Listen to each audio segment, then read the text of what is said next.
laitetaan vaan. Nyt kun on imuroitu, niin vähän vähemmän ehkä ne jäisi tähän vähän enemmän. Nyt on lokakuu, eli sokeriton syyskuu on siis ohi. Siitä hyvästä viedään muksut Iittalaan Kultasuklaan tehtaan myymälään.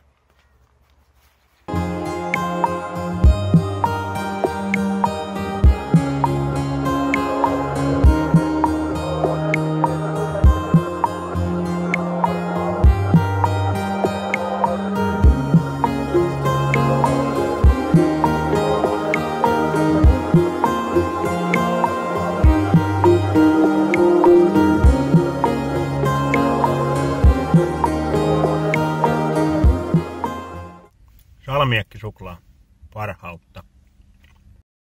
Poikettiin vanhaan puistoon, missä on viimeksi leikitty joskus 6 vuotta sitten.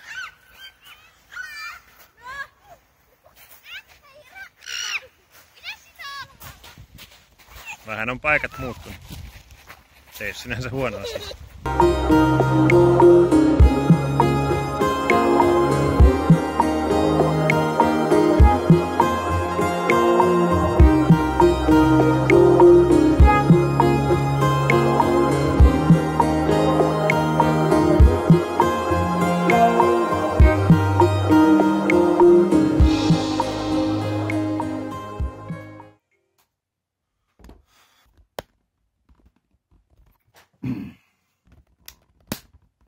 Tuossa kun editoin tätä vlogia, niin tuli mieleen, että voisin sitä vähän omia mietteitä sokerittomasta syyskuusta höpistä tähän.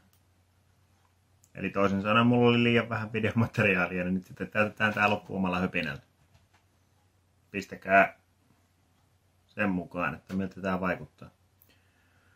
Mutta joo, oltiin koko kuukausi sokerittomalla, no melkein sokerittomalla. Muksuille annettiin sen verran vapauksia, että esimerkiksi kaverisynttärit sun muut, niin siellä ei tarvinnut olla syömättä kakkua ja karkkia. Eikä niitä hirveästi nyt tuossa kuun aikana ollut, muutamia.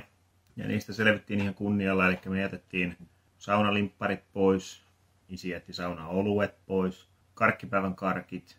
Ei oikeastaan leivottu juurikaan pullia tai muita, mitä normaalisti suht tasaisesti tehdään. Niin se meni oikeastaan yllättävän kivuttomasti tuo kuukausi. Ainakin omasta mielestä. Et ensimmäinen viikkohan se nyt oli ihan täyttä tuskaa. Kaikilla teki mieli sokeria. Itse asiassa mä olin tätä aikaisemmin ollut jo jonkun aikaa sokerittomalla, mutta sitten mä taas aloitin sokerin syömisen.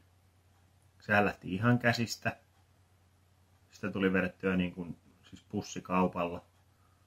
Tyyliin jumbopussi päivässä. Ihan niin kuin älytöntä.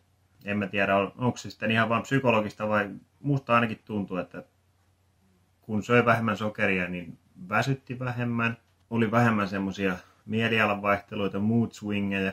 Että sen huomasi itsellä, sen huomasi lapsilla. Siis tosiaan se voi olla, että tämä on ihan vaan omassa päässä kehiteltyä, mutta näin se ainakin itsestä tuntui. Niistä puhuttiin sitten tämän syyskuun jälkeen, tai ehdotettiin muksuille, että mitäs jos vähentäisi pysyvästi. Ei lopeta sokerin käyttöä, mutta siis niin kuin vähentäisi. Että nytkin just viime karkkipäivänä niin ostettiin semmoiset pienet pussit karkkia. Nyt semmoiset, mitähän niissä nyt olisi? Oliko 150? Eikö se ollut vielä pienempi? Kun 180, pantteripussi on 180 grammaa, niin se oli vähän pienempi. 120-130 grammaa. No kuitenkin pikkupussit. Niin ihan hyvin, koska meillä ainakin osa muksuista on semmoisia, että oli se pussi minkä kokoinen tahansa, se häviää 5 minuutissa. Se vaan menee johonkin. Taas vanhin tytär on semmoinen, että sillä kestää se pussi viikon. Se ihan oikeasti osaa syödä sillä järkevästi.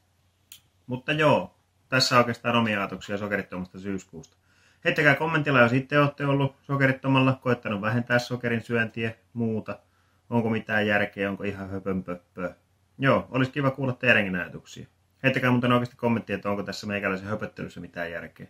Sitä monesti aina päivän aikana tulee mieleen, että sitä voisi puhua vaikka mistä aiheesta, mutta ei oikein saanut ikinä aikaiseksi. Mutta joo, kiitos kun katsoit videon. Pistä kanava tilaukseen, jos tykkäsit. Nähdään taas. Morjes!